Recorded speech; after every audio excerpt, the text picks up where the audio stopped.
Grunge is a good look for you. Did you have a rough day, Agent Fury? You come from Spectacular Now, Don John, and all this independent cinema. How is the transition from indie cinema to this big scale movie production? You know, for the most part, it's the experience of making it, for the most part, is the same. You know, my job is identical. It's still a crew on a set trying to do something magical and emotional. With a movie like this, the difference is you kind of have moments where you're like, oh my gosh, I'm doing a scene with an alien. Like, that's very weird. That's not normal.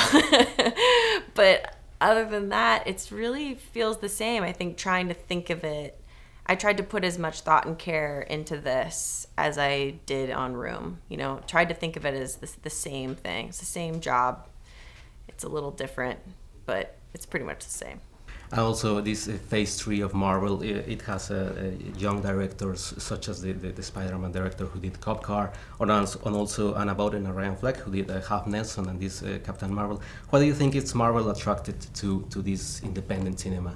Well, you know, like, Marvel likes to bring in kind of interesting takes, and that's why I think you have such a unique thumbprint with every film. And I think I came from the indie film world, and so they wanted to, even though it's like this giant movie with aliens and chases and fight sequences, they still had, it was very important to them that there was a true emotional center to this, that when it gets into something that's emotional, that it really lands, that it's not a time where we're phoning it in. It's going to be just like if I were doing a drama.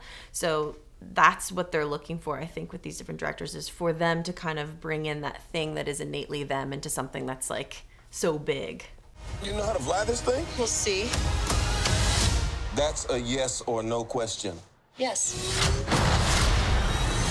The next movie is Black Widow. It will be directed by Kate Shortland, and also The Eternals. It will be directed by Chloe Zhao, who did The Rider. You did also Unicorn Store.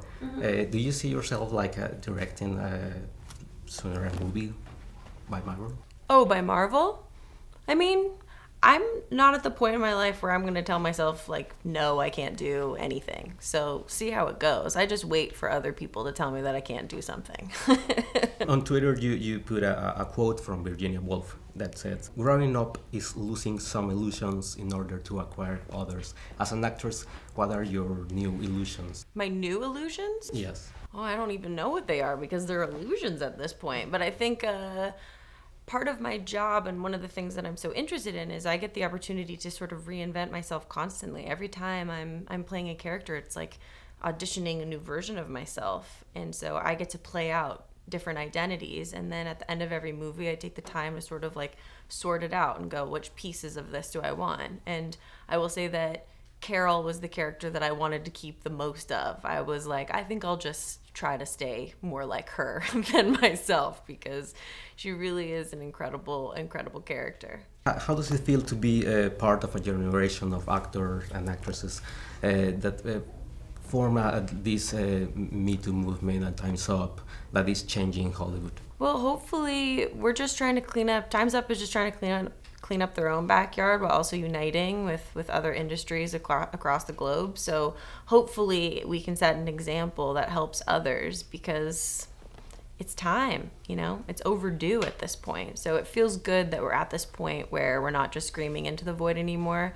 Change is happening. It's slow, it's gradual. We have to be patient. But I think within that patience, we're doing like really good, diligent work. And it's just going to keep going. I'll probably just keep doing it for the rest of my life.